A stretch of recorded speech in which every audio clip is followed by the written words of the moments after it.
Om Jnanatimirandhasya Jnananjana Shalakaya Chakshurunmilitam Yena Tasmai Shri Gurave Namaha.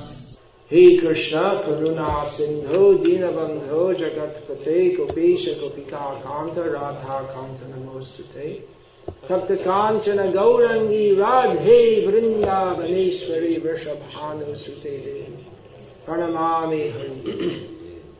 It's Avang Manasa Gochara. It's beyond description or understanding by the mind. You just have to.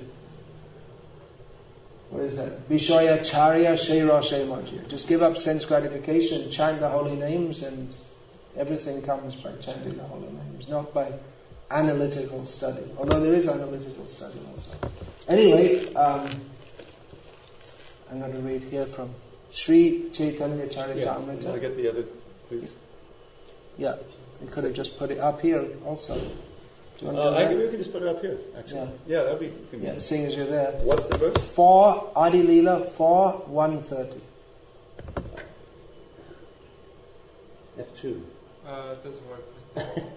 Om Namo Bhagavate Vasudevaya. Om Namo 4:130. Jaya Jaya Sri Chaitanya Jaya Nityananda Jaya Dvaita Chandra Jaya Gaura Bhakta Vrinda.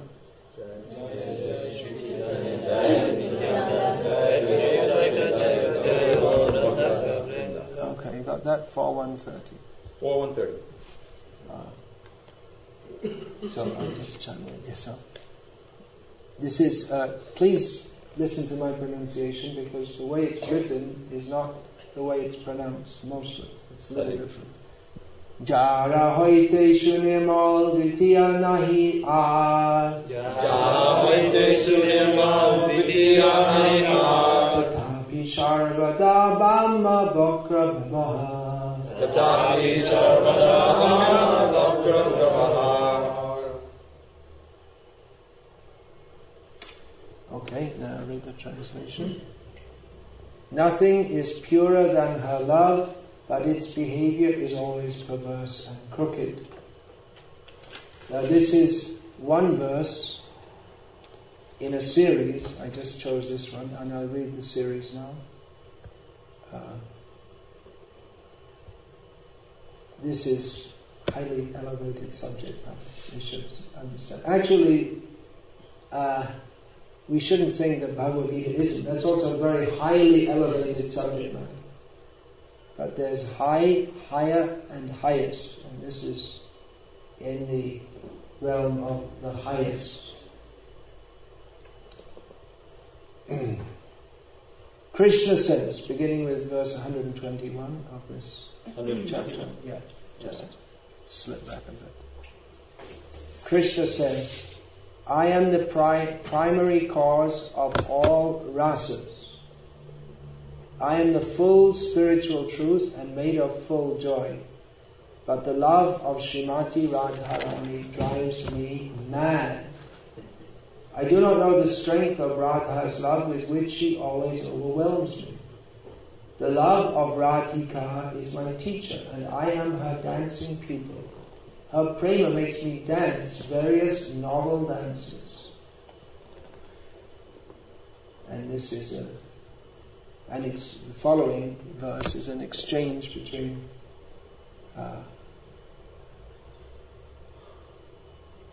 Radha? Who is it? Between Krishna and Radha and Vrinda. Radha and Vrinda. Yeah, Radha. Oh my beloved Vrinda, where are you coming from? I am coming from the feet of Sri Hari. Where is he? In the forest on the bank of Radhakunda. What is he doing? He is learning dancing. Who is his master? Your image, Radha, revealing itself in every tree and creeper in every direction, is roaming like a skillful dancer, making him dance behind. This text is from the Govinda Lilamrita of Krishnadas Kaviraj Goswami. Whatever pleasure I get from tasting my love for Srimati Radharani, she tastes 10 million times more than me by her love. Just as I am the abode of all mutually contradictory characteristics, so Radha's love is always full of similar contradictions. Radha's love is all-pervading, leaving no room for expansion, but still it is expanding constantly. Did you all understand that? No. Yeah, right. Listen. It's illogical. Jai.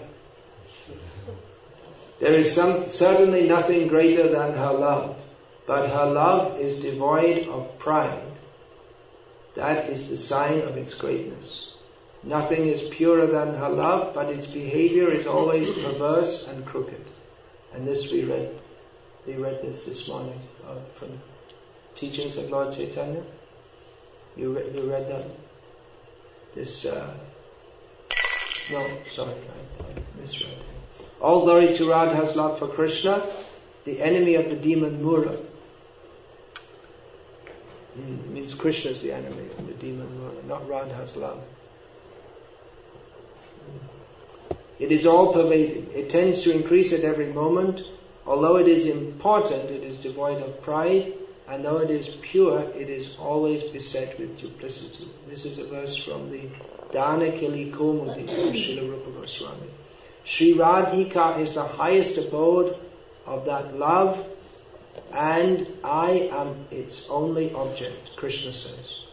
I taste the bliss to which the object of love is entitled, but the pleasure of Radha, the abode of that love, is 10 million times greater. That's only figurative. It's not measurable. It's infinity multiplied by 10 million times. Is that logical? No. There's nothing logical here. It defies logic. My mind races to taste the pleasure experienced by the abode, but I cannot taste it, even by my best efforts. How might I taste it? So, to answer that question, Krishna comes as Chaitanya Mahaprabhu. Today is the day on which is celebrated the appearance in this world of Srimati Radharani, as Srila Prabhupada almost always called her. Within the Vaishnava literature and in general Gauriya Vaishnava culture, she is referred to as Radha, or probably more commonly Radhika. Bhakti Siddhanta Saraswati Thakur often referred to her as Rishabhanu Nandini, the daughter of Rishabhanu, which gives some insights into his perspectives on her. Srila Prabhupada usually called her Radharani, which means Radha the Queen, which is a known name in the Vrindavan area, so it's not, but Srila Prabhupada particularly emphasized this name, Radharani, Queen Radha. Srila Prabhupada didn't speak much about Radharani. Actually, he spoke a lot. I mean, we nowadays we have this database facility, so we can look up and find many times the name is mentioned. But in his general preaching among his disciples, among the general public, he mostly spoke on topics of Bhagavad Gita in which Radharani is not directly found. She's not mentioned. And on topics of Bhagavatam, where interestingly in Bhagavatam she's also not mentioned. Although Bhagavatam is considered the topmost scripture, or topmost evidence of the Gauriya Vaishnavas, she's not directly mentioned, although it's through the vision of the Acharyas we can see that she's very definitely referred to. There's no doubt about that, but she's not mentioned by name. So Srila Prabhupada was quite reticent about these topics, and even on Radhashtami, he didn't speak at length about Radharani, although he didn't ban us from doing so, and usually we do speak on this day on this topic, which is so high. Actually, this is our only topic. It should be our only topic. Is to discuss. Could you please lift that book up? Put it away. It's not so good to put it at our feet. As Bhaktisiddhanta Saraswati Thakur said, the general Vaishnava, this is the general official term or Sanskrit term by which in English we say devotee or devotee of Krishna. That's generally understood. What in America they call them the Krishnas, isn't it? If anyone says anything about that. Or the Hare Krishna. Or the Hare Krishna. The Hare Krishna. Either one. But our own specific, or so Vaishnava is the term. Vishnu Asya Devata Iti Vaishnava. Dictionary definition is one of whose God is Vishnu is called a Vaishnava. Bhaktisiddhanta Saraswati Thakur, he said that there's a more specific term for devotees of Krishna. That's Karshna, which is generally means the family members of Krishna in Dwarka. And he said there's another term, Gauriya, which you won't find in the Sanskrit. Well, you might find it in the Sanskrit, I didn't know. Yeah, so Gauriya means, it's generally understood to mean of the land of Bengal. And Gauriya, but it's used only in relation to Gauriya Vaishnavas. Otherwise the term is Bengali. When you say Gauriya, it means Gauriya Vaishnava. And Bhaktisiddhanta Saraswati Thakur said that Gauriya means a devotee of Radha. So, in the line of Chaitanya Mahaprabhu, generally, although some we find there are devotees of, in the time of Chaitanya Mahaprabhu, there were devotees of Rama, Sita Rama, and there were devotees of Lakshmi Narayana, not directly in Chaitanya Mahaprabhu's Sampradaya. But all are, in Chaitanya Mahaprabhu's Sampradaya, generally all are following the path to Vrindavan. And in Vrindavan, Radhe Vrindavaneshwari, the queen is Radharani. Krishna is also called Vrindavananatha. I just said that personally by singing the Gurvashtrika in the Brahma Muhurta. Just by doing that, one attains the service of leaving this body, one attains the service of Vrindavananatha directly. Vrindavananatha Sakshat Sevaya Valabhya. One directly attains the service of the Vrindavananatha means the Lord of Vrindavan. But we don't hear that term very much. We hear Vrindavaneshwari. She is the queen of Vrindavan. So in Vrindavan and in Chaitanya Mahaprabhu's Sampradaya, there are various modes or relationships that devotees have with Krishna. When we say devotees, they don't really think of themselves as devotees. Devotee, we think of someone in this world who's practicing Krishna consciousness, but they don't really think I'm a devotee of Krishna. I'm a friend of Krishna, or I'm. Everyone knows I'm Krishna's mother, Radharani. She thinks they don't really think about being a devotee because their whole life is Krishna. There's no sense of anything else. When we say I'm a devotee of Krishna, actually we're not supposed to say that, but if we identify ourselves as devotees of Krishna, that is to differentiate us from everyone else in this world. But in Vrindavan, there is nothing else to do. There is no other existence but that of being devotee of Krishna. And everything is centered around the Leela of Radha and Krishna. So, Sarva rasa sa, jayo jayo jvala rasa, sarva rasa sa, the essence of all the rasas is that of the topmost resplendent love of the gopis and Krishna, and particularly of Radha and Krishna. So this is extremely esoteric subject matter. None of us here in this room, I don't want to make any offences, but Probably a safe guess. it's a pretty safe guess that none of us are qualified to discuss this, which is why we don't usually discuss it. But on the other hand, sometimes we should discuss it in an appropriate manner. We should discuss. Actually, all the time we should discuss it, but we have to come to that level of eligibility. That's an important consideration.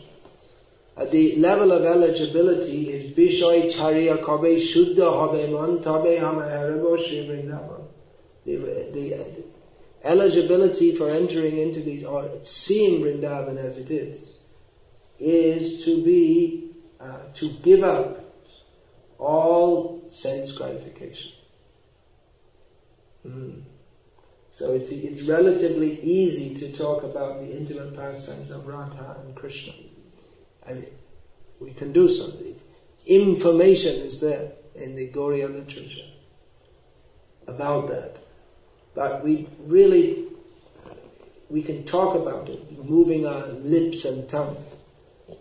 But really to enter into it, we have to acquire the qualification of being free from sense gratification, even the desire for that. So that is attained by the mercy of Kabe, what is it? Kabe Nitai Chan? What is that? Gauranga Baleta Vishaya Chari Kabe Shuddha Habe Man Kabe Hama Harabo Shri Vrindavan. What's the next line? Then Ar Kabe Nitai Chande Karuna Hoibe Samsara Bashanama Kabe Tucha Habe. Then this song it's only 5 verses, but it's describes the whole process of entering into Vrindavan, which is the goal. So our Kabe, when will I attain the mercy of Nityananda Prabhu, then I will Vishaya our Kabe Nityananda Karuna Haribe Samsara, then my material desires, which at the present time seem like a great mountain, they will become insignificant. And it just won't mean anything.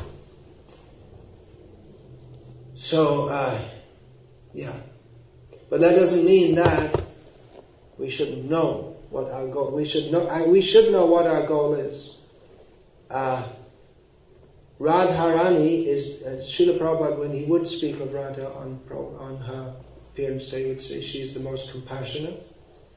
We can approach her, and she will recommend us to. If she recommends us to Krishna, then Krishna will accept us, because we cannot approach Krishna directly, but we can approach through Radha. Therefore, we should pray to Radha. She is the compassionate. More compassionate. She is the more compassionate side of the Absolute Truth. Who can be more kind than Krishna? Radha. There's no difference between them. They are, in the language of Bhakti Siddhanta Saraswati Thakur, Krishna is the predominating moiety, and Radha the predominating moiety of the Absolute Truth. That means, the Absolute Truth is male, female, or neuter? So the answer is male and female. And we always emphasize Krishna is the Supreme Personality of Godhead. Ekale Ishvara Krishna Ar Shabhabhrita Jare Joiche Nache Tare Toiche Kare Nritta. This is an tattvic principle, or what we might call a philosophical principle, or not really philosophical, but it's a statement of reality, that Krishna is the only controller, and all others are his servants. And as he makes them dance, so they dance. He's the puppeteer. So that is a statement about reality, which is given in the Sri Chaitanya Charitamrita by Krishnadas Kaviraj Goswami. So it's a fact, and it's an unavoidable fact, and either we recognize it or we don't recognize it. And in Chaitanya Charitamrita, Krishnadas Kaviraj Goswami analyzes how everyone is a servant of Krishna, giving evidence from Shastra, how even Nanda Maharaj and Yashoda, even though they are the parents of Krishna, and Krishna takes the role of being subordinate to them, sometimes Krishna carries Nanda Maharaj's shoes on his head, which is a sign of subordination. And even Radha, the verse is quoted that she considers herself simply a maidservant, and that we have Chaitanya Mahaprabhu's Shikshashtrika, the ultimate verse. Mat prana natas tusa eva napara. Whatever he does, however he treats me, he is always the Lord of my life. There cannot be any other. So this is a fact of reality, but reality is not one-sided. And another side is that, sorry, I'll just go take another point. That Krishna is this. Who is Krishna? Who is Krishna? Krishna is the Supreme Personality of Godhead. In the introduction to Krishna book, Srila Prabhupada, he opens it, I'm paraphrasing here, who is Krishna? Who is that? Often when people see a book like this, they ask, who is Krishna? Who is that girl with Krishna? And Srila Prabhupada elaborately answers, who is Krishna? Who is that girl with Krishna? The girl is Radha. She is inseparable from Krishna. Just like the sun and the sunlight. Ataparahit suraj nahi jani. Then Radha virahita madhav nahi mani. This Bhakti Thakur says that. Just as we don't know and we cannot conceive of a sun without heat and light. The cold sun. The sun is cold today. We might say the weather is cold or the temperature is cold. We don't say the sun is cold. The sun is hot. The sun is always hot. So in the same way, Bhaktivinoda Thakur says, I don't recognize any Krishna without Radha. And he refers to those who worship Krishna without Radha as agyani, people who don't know, and abhimani, puffed up. So it's a heavy statement. And it's not one that we want to make everywhere and to everyone. Krishna is the Supreme Personality of Godhead. He is the controller of everything. Everyone is his servant. This is to be preached everywhere. This with Bhagavad Gita as it is, establishing Krishna is the Supreme Personality of Godhead. But when we read Chaitanya Charitamrita, we can find out that Krishna is subordinate to Radha. Krishna is dependent on Radha. We have to go through lifetimes to understand. Bahunam janmanamante jnanavam vam prapadyate vasudeva sarvamiti samaha pasudurlabha. That is the perfection which may take many, many lifetimes to understand that Krishna is all in all. Krishna is everything. This literally means Vasudeva Sam. Krishna is everything. Nothing can exist without Krishna. But we say like that, but it's an almost impossible statement because nothing can exist. But there is nothing without Krishna. Krishna maintains everything. Everything is an expansion of Krishna, who is the Supreme Personality of Godhead. But to understand that and to try to understand the greatness of Krishna, it's very difficult to understand how great is Krishna. but he himself feels himself subordinate to Radha, because her love for him is so great. And we're in this Hare Krishna movement to understand that we are servants of Krishna. And what is that service? It's service with love. It's not the service of a paid servant. It's not the servant of a forced servant, a slave. But it's service with love. And love to Krishna is natural. Although, unfortunately, we don't find it to be so. But service to Krishna is natural, because just like iron filings are attracted to a magnet, Krishna, his very name means all attracted. So it's our natural propensity to be attracted to Krishna. But we've got a lot of rust on our hearts, a lot of rust on the iron, so it doesn't become attracted. So Cheto Darpana Marjanam, cleaning up the rust, that's one way it could be put, so that we can be attracted to Krishna. We are all servants of Krishna, but how can we serve Krishna? That is by his mercy that we can serve him, because he doesn't need us. And then, what is his mercy? His mercy is personified.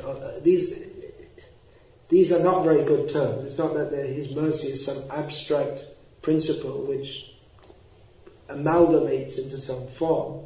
But Radha is Krishna's mercy. She is the form of Krishna's mercy. And she is more compassionate than Krishna. And her love for Krishna, her service attitude to Krishna, is so overwhelming that Krishna, who is a person, we can serve a person, we can't serve a stone or a block, we serve a person. And Krishna, he as a person, he naturally feels grateful. If someone serves us very selflessly, then unless we're a block of stone, then we feel grateful. And Krishna feels grateful, and he feels indebted to Radha's love. Her love for Krishna is greater than anyone else's. Her love for Krishna is like a massive mountain, and the love of everyone else, all put together, is like a tiny mustard seed. So when we say Radha Krishna, Radha Giridhari, here are Radha and Giridhari, and your Radha is a very sweet Radha. She's always sweet, but just being this size makes her very more sweet. You can say, I can't say to you, you know, you're at the lotus feet. She hasn't thrown me out, that's proof right there. You're at the lotus feet of Radha Giridhari. And she is undoubtedly very, very, very sweet. I mean, even from our rusty vision, in which even the eye socket is here and the object on which we focus it is there, and there's nothing in between, but in between there are innumerable material desires, by which we don't see, or actually we're not supposed to see, we're supposed to be seen, presenting ourselves, here I am for service. But even despite all those innumerable envious material desires, still we can say, this Radha is very sweet. We can perceive that. She's so merciful. We can perceive that she is very sweet. Radha is very sweet. Krishna is very sweet. Who is more sweet, Radha or Krishna? There's no doubt about this. We can say on this day. We're not going to go out on the street and say that, Krishna is running after Radha. But it's a fact. And we don't even say it normally in our classes. We say, the whole world is running after Krishna. Why don't you run too? Let's all run together. Chaitanya Mahaprabhu is, take this Hare Krishna mantra. I mean, what is Nitai and Gaur? They say, Radha Krishna balo shange chalo ei matro bhikkata. Just chant the names of Radha and Krishna and come along with us. We're beggars, and this is what we're begging from you. We don't want anything else. We don't want your money. We don't want your position. We don't want your prestige. You can keep that all, but just come with us and chant Radha Krishna. So Chaitanya Mahaprabhu has given us the path back to Krishna. But we invite people, please come with us, join, chant Hare Krishna, and learn about Krishna from Bhagavad Gita, and gradually from Srimad Bhagavatam, and then ultimately to Chaitanya Charitamrita. So all the way through we learn Krishna is the Supreme Personality. We have to learn this. We have to hear it again and again and again.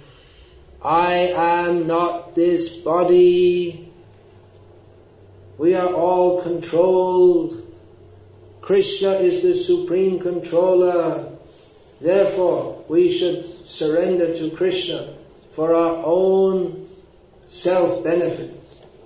Unless we surrender to Krishna, we are in the cycle of birth and death. We are doomed to remain here forever. So we should preach this again and again and again among ourselves until eventually one day we realize, I am not this body. I'm an eternal spirit soul. I am controlled. Krishna is the Supreme Controller. It's in my own self-interest to accept that and be controlled by Krishna. Otherwise I'm controlled by his material energy. And then that's it. We're pure devotee. Bahudam Jama Vasudeva Saram. Yeah. Then we get caught. Now, okay, alright. Just a little. Okay, I understood. I got it. I realized. I got it. I am a servant of Krishna. I have nothing else to do but serve Krishna. Everything else is Maya. Everything else is useless. Krishna is supreme. I have to surrender to him. All the great devotees surrender to him.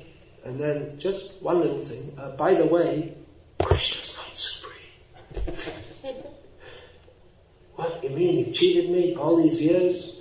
All these lifetimes? Well, actually Krishna is supreme. But there's a little bit further to go. We can read or hear of Ramananda Rai. This is the quintessence. This appears in Sri Chaitanya Charitamrita. The quintessence of Vaishnava theological teachings are given in the exchange between Chaitanya Mahaprabhu and Ramananda Rai, in which, the beginning of religious life is Varnashram. Chaitanya Mahaprabhu asked Ramananda Rai that sadhya sadhana tattva, what is the goal of life and how to attain it? So Ramananda Rai started off by saying to follow Varnashram dharma. It's not a wrong answer. It's not intrinsically, it's not totally wrong. It is the beginning. But Chaitanya Mahaprabhu said, Eho bhajya. It's external. It's not really, it's okay. He didn't say that this is complete nonsense, but he said, Eho bhajya. It's outside. It's not the essence. So there are a series of points which Ramananda Rai did. And then they came to the point that we should go on hearing and chanting about Krishna, dedicating our mind, body and words to him. And Chaitanya Mahaprabhu said, okay, alright, that's good. Tell me something more. And then more, and more, and more. So from the beginning of practice that we should live Varnashram Dharma, a civilized life, according to the principles of Shastra, with the ultimate, Varnashram means everything is centered on Vishnu, directly or indirectly, a lot of it indirectly. Come to the point that actually we have to center our life on Krishna only in pure devotional service, and then come up more and more and more until Ramananda Rai is quoting from Gita Govinda and the highly confidential exchange.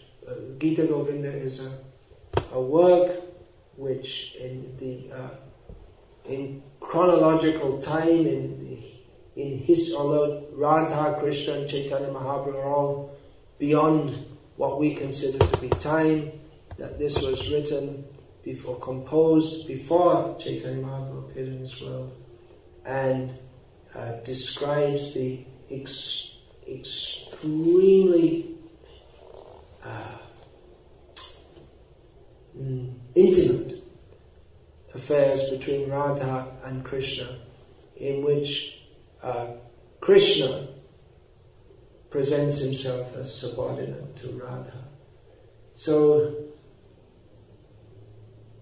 how do we understand this? It's extremely difficult to understand, but we can understand that God is love, or rather that love is the essence of God's godliness. It's not His godliness. What does it mean to be God? To define what is God. We can't fully define, but there should be some definition, otherwise people take it very vaguely, and generally people think it's a non-specific term. But it is a specific term. What does it mean to be God? Well, it means that He's supreme. Generally it's understood He's the most powerful. He's the controller of everything, the creator of everything. Everything goes, not a blade of grass moves without His sanction. So that's the meaning of God. But in Chaitanya Mahaprabhu's definition, that is not discounted. He is the supremely powerful, the supremely opulent. He owns everything. Everything is controlled by Him. Everyone is subordinate to Him. That's understood. But there's one other point, the most important point. Chaitanya Mahaprabhu recognizes Madhurja Bhagavatasa, that sweetness is the essence of God's godliness. And that's why Krishna is the Supreme Personality of Godhead. That is why. Otherwise, it's quite acceptable to say, or maybe more acceptable to say, that Vishnu is the Supreme Personality of Godhead. Among various Vaishnavas, there's a discussion. It's not much of a controversy, but there's a discussion that some say that Vishnu is the original and supreme form, and Krishna is an avatar of Vishnu, which is quite sustainable from Shastra. And that's true. From the point of view of the power and majesty of God, then Vishnu is God, and Krishna is more than God. How can he be more than God? Well, it's stupid Mayavadis may think like that, but actually Krishna is more than God, as God is generally understood, because the essence of God's godliness, or what makes Him supreme, in Vrindavan, which is the supreme abode, in Vrindavan no one's even slightly interested in the fact that Krishna is the Supreme Personality of Godhead. They joke with Him. Then Krishna, when He comes back from the pastures, from the forest in the evening, Brahma, Shiva, all the demigods, they come and bow down to Krishna and offer prayers very reverentially. And the cowherd boys come and jokingly, they imitate Brahma. They come before Krishna. Oh, you're so great. They imitate. They think it's a big joke, Krishna being God. Because to him, he's just, he's our friend. Come on, he's Krishna. He's Kanai, Gopal. This funny guy with 4 heads and this funny guy with eyes all over his body, they're praying to Krishna. They're stupid. They don't know. I threw Krishna on the ground today in wrestling, and he had to carry me on his back because I defeated him in wrestling. So Krishna's the Supreme Personality. Yeah, they know. They had a vision of Vaikuntha, but it just doesn't mean anything to them. It's like, what does it mean? Krishna's the Supreme Personality of God. Yeah, okay, you're sure. But he's hungry. Give him some food. He didn't eat for at least 2 hours. Come on, he must be hungry. He's working. He's running around behind the cows. So their vision is quite different. But Krishna, the Supreme Personality of Godhead, who is worshipped in various ways in churches and mosques and in temples, and in meditation, and by sacrifices, by study of the Vedas and other scriptures, He was worshipped in the spiritual world of Vaikuntha as Vishnu. He's worshipped in the spiritual world of Ayodhya as Rama. He's worshipped in the spiritual world of Mathura and Dwarka as Mathuradhish, Dwarkadhish. Krishna in Vrindavan, he runs behind the cows with no shoes on even, which caused Brahma some consternation. He couldn't understand it. But the Vrindavan is the land of love where Krishna, the Supreme Personality of Godhead, he prefers to be just like a king, he has his official formal activities, but his pleasure, this is a mundane example, his pleasure is to joke with his wife. He takes more pleasure in when he goes in the court, some subordinate kings may come and say, "Your Majesty, we offer you homage," and the poets may say some hymns, offer some prayers to him, and this and that. Okay. And then he goes in the court and his wife says, "Why do you always spend so much time in the court? You don't spend enough time." Okay. And then she jokes with him and pokes him and say, "You're getting too fat," like this, pokes him like this, and he'd poke her back and say, "You're getting too fat too," or something like this. So you don't say that in the court. If you say that, you'll get your head chopped off for being impertinent. But if the wife behaves like that, it's very strange. If the wife is very formal, she should be informal. So Vrindavan is the land of informal love, and Krishna, he gets more pleasure from hearing the gopis tell him, "Go away from him. We don't have anything to do with you. Get out. They say like that to Krishna. Of course, they don't want him to leave, but in a huff, they become angry in loving affairs and tell Krishna to get out. Krishna gets more pleasure from that than from millions of devotees praying to him, "Krishna, please take me to you." So these are the affairs of love, and Radha's love for Krishna is more than that of all the devotees put together. Millions, trillions, zillions, there are no numbers to describe. So Krishna is controlled by her love, because her love for him is so much, he feels grateful. So when you feel grateful, you want to do something for someone, but Krishna cannot reciprocate. He feels, "I cannot reciprocate because the love is so great. She loves me so much that I cannot reciprocate." Therefore he feels that she's defeated me. I'm great, but she's greater than me. He feels that the love of myself has conquered me, and therefore it is a fact in another way, in the most important way, but the most difficult way to understand, because we are not in love with Krishna. It's a point, love can be understood by love. I mean, you may psychologically analyze it, and Rupa Goswami does that in Bhakti Rasamrita Sindhu, but it is to be experienced. So it's not something we talk about very much, but actually it's a fact that Krishna is subordinate to Radha. And we find that right at the beginning of the Nectar of Devotion, that Krishna is supreme, God is supreme, but even higher than God, even more powerful than God, is love of God, because it controls him.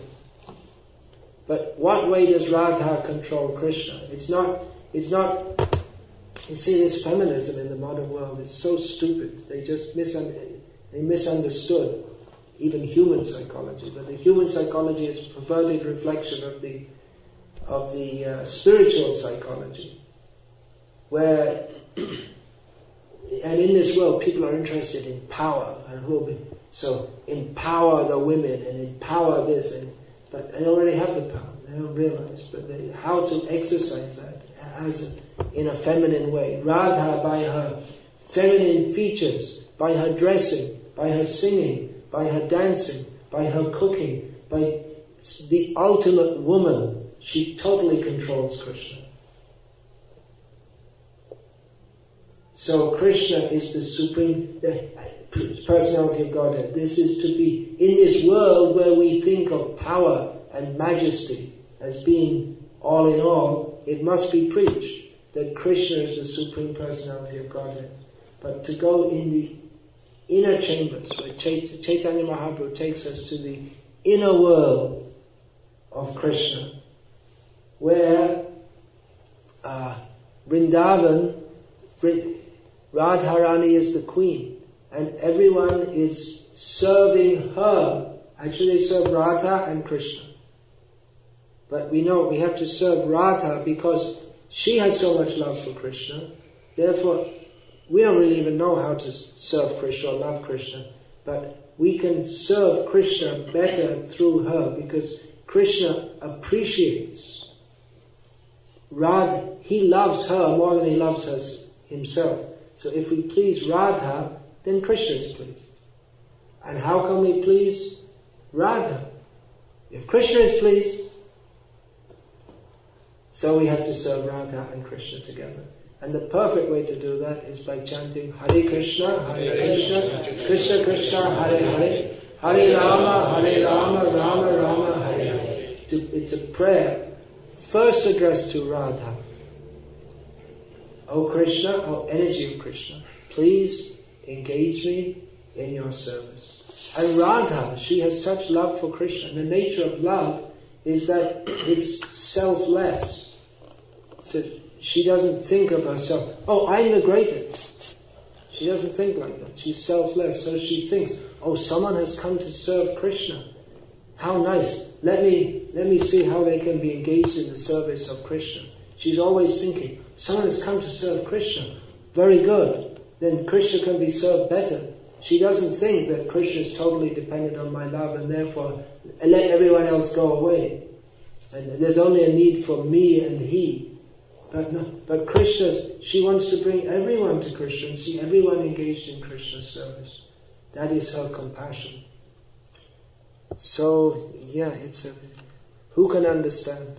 It's not possible to understand by any means except whatever drops of mercy that she may spread. She's an ocean of mercy, and any little drops that she sprinkles on us. I mean, she can sprinkle the whole ocean, but we are drops. We are drop-like by our constitution.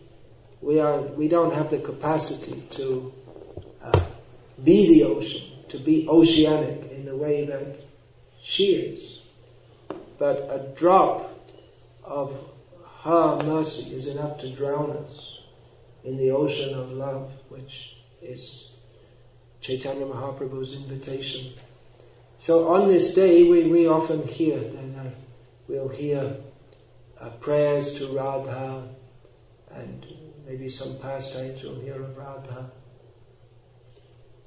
So this is our ultimate aim, we can't artificially jump in there. We have to be free from material desires.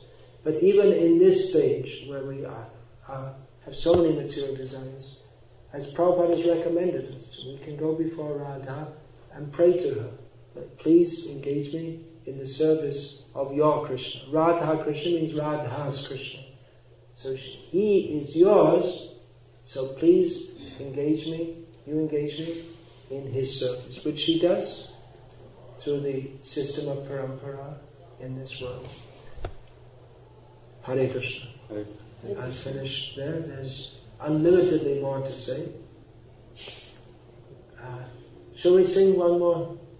Yeah. Can we ask any questions?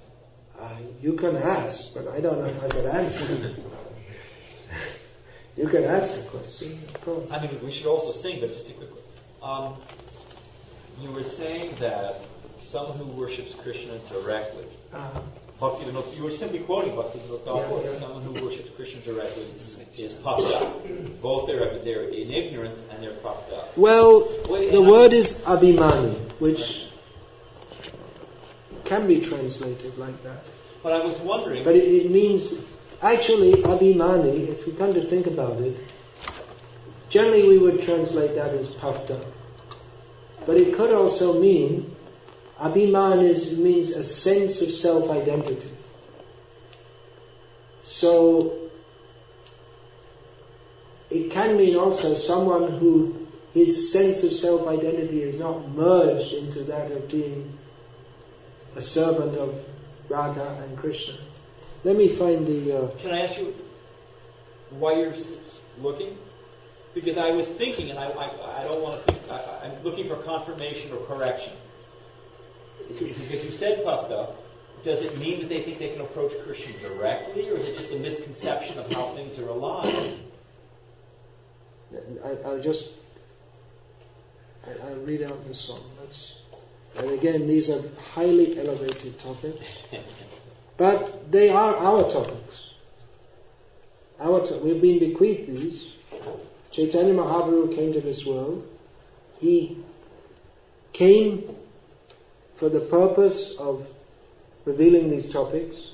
Radha Mahima Prema Rasa Shima Jagati Janatoke. Who but Chaitanya Mahaprabhu could have revealed the glories of Radharani in this world, which is the ultimate limit of prema.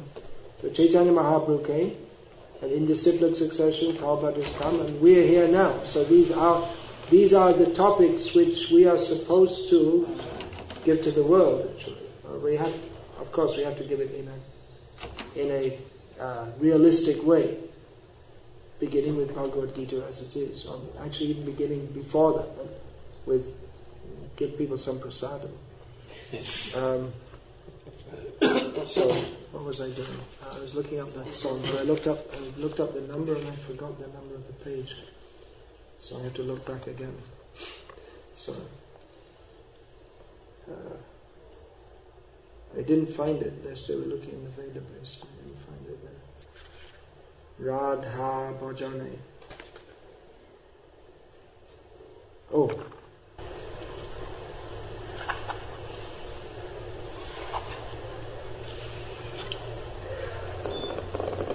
Huh? Oh.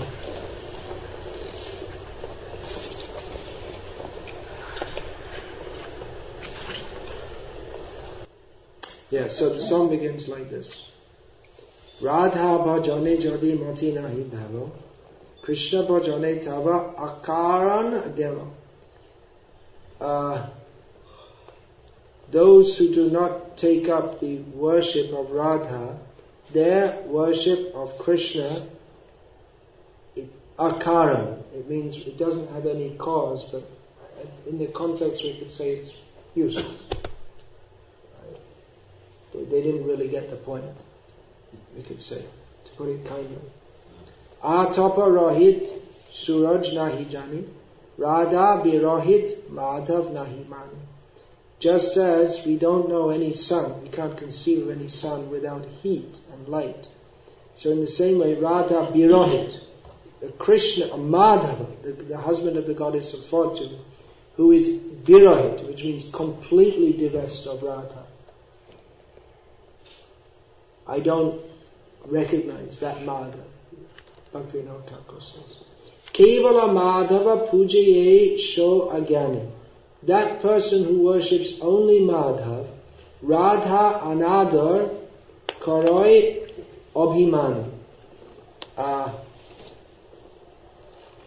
So Radha anadar, it means he fails to respect Radha.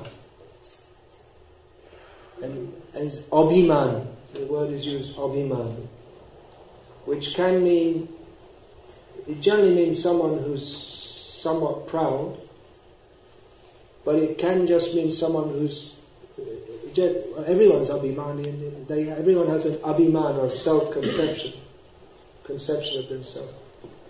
So Bhaktivinoda Thakur goes on to say, Kavahi nahi korobi Thakur shonga, I will never associate with them.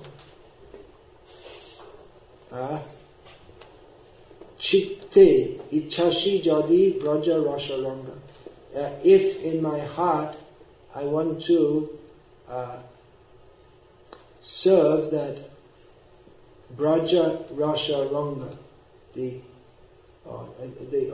in my heart I wish that there should be the pleasure of Vraja Rasa. You got it up there? I couldn't find it in the Vrindavan. You don't have it there. Vraja Rasa Ranga.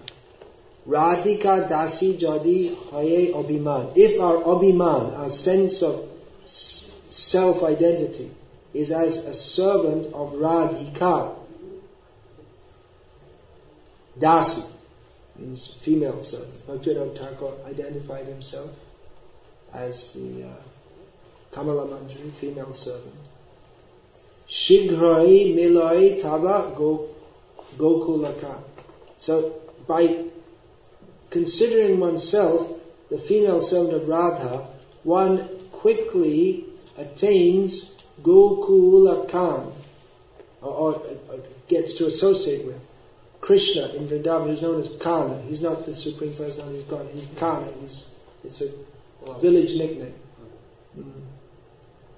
Then Brahma, Shiva, Narad, Shruti, Narayani. These are the names of great personalities. Shruti means the Vedas. Narayani means Lakshmi in this context. Sure. Radhika Pada Raja Pujaye Mani. So they all worship the dust of the lotus feet of Radhika. Bhaktivinoda Thakur says, I consider that they all worship the dust of the lotus feet of Radhika. Uma, Rama, Satta, Shakti, Chandra, Rukmini, Radha Avatar Shabe Amnaivani. So according to Bhaktivinoda Thakur, the Vedas, the Veda Vani, or the instruction of the Vedas, is that all these great females who are mentioned there, Uma, the wife of Lord Shiva, Rama, the wife of Vishnu, Satya, well that's the name of one of the queen, well, there are several Satyas. One is a queen of Krishna herself. Shakti, the wife of Indra. Chandra, maybe that's Chandravali, or the wife of the moon. Rukmini, they're all expansions of Radha. Heno Radha Paricharja Jakardhan Bhakati Vinotar Magayechara. For whoever the service of Radha is their wealth, Bhaktivinoda begs for their lotus feet. So that's the whole song, more or less. I was wondering if it's a play on words, Abhimanyu, because Radharani's husband is Abhimanyu. It may be Abhimanyu. Yeah. It may be also. It's not very explicit. Does Manu mean angry or envious or something? Manu is different from Manu is different from Manu. But it can be a play on words also. These kind of things can go on. So I would like to spend the rest of my life studying the works of Bhaktivinoda. Just his songs alone are a great ocean. I won't do, because there are other things to do. There are many things I'd like to do, but they're a great ocean, great ocean. So that's that song. One song of his, which is very important. That's the first of 8 songs, the Radhashtakam, which he's given. So many important points are there, such as what is that? Radha Padhankita Dham Jar Nam Vrindavan. What is the definition of Vrindavan? The land that is marked by the lotus feet of Krishna. When he says Radha. So, a glimpse into, he's put his heart into his songs, literally. And many times, just like he says chitta, he uses he uses that term chitta, referring to his own heart several times in his songs. So this should be preached to the world. Who is there to hear it? Who is there to understand all these things? It's like He lived in this world, but where was he? Where are we? Poles apart. But by their mercy, the acharyas pull us up. They practically, if we'll just come closer, they'll catch us by the neck and throw us. Because we haven't any other, we're just so stupid. But they'll just, if we just try to do something to serve, that's our hope. They'll grab us by the neck and just throw us into Vrindavan. As we're protesting all the way. So, anything else before we sing? Yeah. So we can sing this Radhe Jaya Jaya Madhava. We're rolling a second. Can you password? We can. Why don't we have? Actually, it's better to have the translation before we sing the song, isn't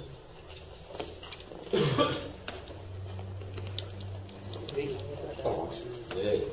Radhe Jaya Jaya Madhava Dayate. There's a prayer of Rupa Goswami, and then again, who's going to do a life's work on Rupa Goswami? Someone should be. Okay, you do. Your life is to study Bhakti Vinod. Someone else study Rupa Goswami. Take me out to GBC. Give me steps to the side. Oh, great! Yeah, there'll be many people who'll be happy with that. Grab me by the neck and say, Yeah, really. Yeah, actually, all the old men should retire and do bhajan. Yeah. So, Rupa Goswami, what does he say? Radhe Jaya Jaya Madhava Dayate. Dayata means lover. So she's referred to as the lover of Madhava, which is, again, if you consider Madhava means the husband of the goddess of fortune, but she's his love. She's more than the wife. She's not a wife, although some say she is. Gokula Tarani Mandala Mohita. Among the gopis of Vrindavan, she is the lights, maybe most. Leave that one on. She is glorified among the that one on. The gopis of Vrindavan. This is a little piece of gold. I was wondering about that. It's in Bengali. It's in Bengali. You get more. You get more for your money's worth. If you don't have the translations, there's like hundreds of songs in there. So, what is that song? Radhe Jaya Jaya Madhava Dayate. This is our ISKCON songbook. That's right. There it is. Yeah, but I can see it better. Okay, so the next line is. The next line, the next verse. Next verse. I got them all together. Oh, okay. Damodara Rati Vardhana Veshi. It's allegorical language. Is it allegorical or metaphorical? Metaphorical language. What does that actually mean? She's dressing herself to increase the love of Damodar? I don't know Sanskrit. Sorry. Let's look at the what translation. Let's look at the translation. Although sometimes that's the way they define sometimes the translations are not very good. Okay. Do you want to read the translation? Sure. The first one too? Yeah. The whole thing? Yeah, why not? There's two translations. There's the refrain, all right.